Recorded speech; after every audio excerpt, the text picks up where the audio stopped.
Hello everyone, আসসালামু আলাইকুম। আশা করি যে যেখানে আছেন সবাই ভালো আছেন, সুস্থ আছেন। নতুন আরও একটি রেসিপি নিয়ে হাজির হয়ে গেলাম। আজ আমি আপনাদের সাথে শেয়ার করছি ভর্তার রেসিপি।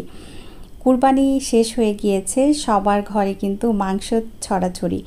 যদি এমন একটা ভর্তার রেসিপি থাকে তাহলে আর কোনো কথাই নেই। মাংস খেতে খেতে যখন মুখের রুচি হারিয়ে যায় তখন কিন্তু আপনারা চাইলে এরকম একটা ভর্তা অনায়াসে তৈরি করতে পারবেন। তাহলে আর কথা বাড়াবো না, চলুন রেসিপি দেখে আসি। আজ তৈরি করছি টাকি মাছ বা শোল মাছ ভর্তা রেসিপি। ভর্তার জন্য আমি অনেকগুলো শোল মাছ নিয়ে নিয়েছি, আর এখানে দু একটা টাকি মাছও আছে। তো এখন মাছগুলোকে ভালো করে আমি আগে থেকে ধুয়ে তারপর ফ্রিজে রেখেছিলাম। একটু শক্ত হয়ে গিয়েছে, পরে আমি আবার একটু ধুয়ে নিয়েছি লবণ এবং লেবু দিয়ে।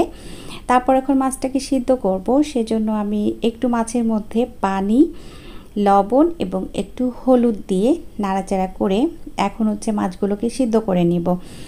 আপনারা চাইলে কিন্তু এই মাছটাকে ভেজেও ভর্তা করতে পারেন, তবে আমার কাছে এইভাবে ভর্তা করলে বেশি ভালো লাগে, সেজন্য আমি এইভাবে করেছি। তো এখন আমি ঢেকে দিব, তারপর এই যে পানিটা আছে সম্পূর্ণ শুকিয়ে নিব। এর মধ্যে মাছটা ভালোভাবে সিদ্ধ হয়ে গিয়েছে, দেখতে পাচ্ছেন পানি শুকিয়ে গিয়েছে। এখন আমি চুলাটা অফ করে দিচ্ছি। তারপর যখন ঠান্ডা হয়ে যাবে মাছটা, তখন আমি কাঁটাগুলো বেছে নিব।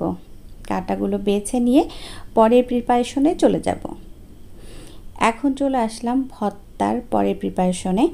তো এই পর্যায়ে একটা প্যান বসিয়ে দিয়ে একটু সয়াবিন তেল দিয়ে দিয়েছি, আর আপনারা চাইলে এখন কিন্তু সরিষার তেল দিতে পারেন। এখন তেলটা যখন গরম হয়ে গিয়েছে তখন আমি এখানে দিয়ে দিচ্ছি শুকনা মরিচ, আর আমি কিন্তু আমার স্বাদ মতো মরিচটা দিয়েছি। আপনারা যে যেমন মরিচ খেতে চান সেই অনুযায়ী মরিচটা দিবেন। তো মরিচগুলো ভাজা হয়ে গিয়েছে, এখন তুলে নিচ্ছি। সেই প্যানেই আমি আরও কিছুটা সরিষার তেল দিয়ে দিলাম, আর এখন তেলটা যখন গরম হয়ে গিয়েছে তখন আমি এখানে 1 কাপ পরিমাণ পেঁয়াজ কুচি দিয়ে দিলাম। আপনারা চাইলে কিন্তু পেঁয়াজটা আরও বেশি দিতে পারেন। এই পর্যায়ে পেঁয়াজটা আমি ভালোভাবে ভেজে নিব। তো প্রথমে আমি পেঁয়াজটা দিয়েছি, আর পরে আমি রসুন কুচি ব্যবহার করব। অনেকের প্রশ্ন থাকতে পারে আমি পেঁয়াজ রসুন কেন একসাথে দিলাম না। দেখা যায় যে রসুন কিছুক্ষণ ভাজলেই সেটা কিন্তু পুড়ে যায়, আর একটু পুড়লে রসুন কিন্তু তেতো হয়ে যায়। তাই আমি পেঁয়াজটা ভেজে তারপর রসুন দিয়ে পেঁয়াজ রসুন ভালো করে ভেজে নিয়েছি। এখন এর সাথে আমি মাছ অ্যাড করছি, আর মাছের কাঁটা আমি নিখুঁতভাবে বেছে নিয়েছি আর কি, তারপরও দুটো একটা থেকে যায়।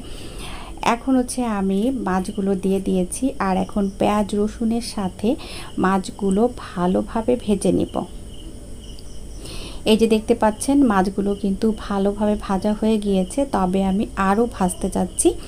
যেহেতু অনেক সময় ধরে ভর্তাটা আমি রেখে দিব, তাই একটু বেশি ভেজে নিচ্ছি।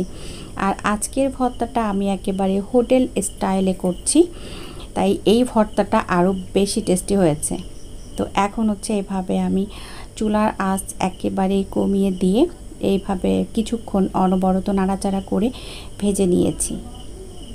এই যে দেখতে পাচ্ছেন ভাজা হয়ে গিয়েছে। এখন আমি চুলাটা অফ করে দিব, আর এটা যখন ঠান্ডা হয়ে যাবে তারপর আমি এই ভর্তাটাকে বেটে নিব। তো আপনারা চাইলে এটা ব্লেন্ডারও ব্লেন্ড করতে পারেন। আমি যেহেতু পাটায় বাটা ভর্তা পছন্দ করি, তাই আমি আসলে পাটায় বেটে নিব।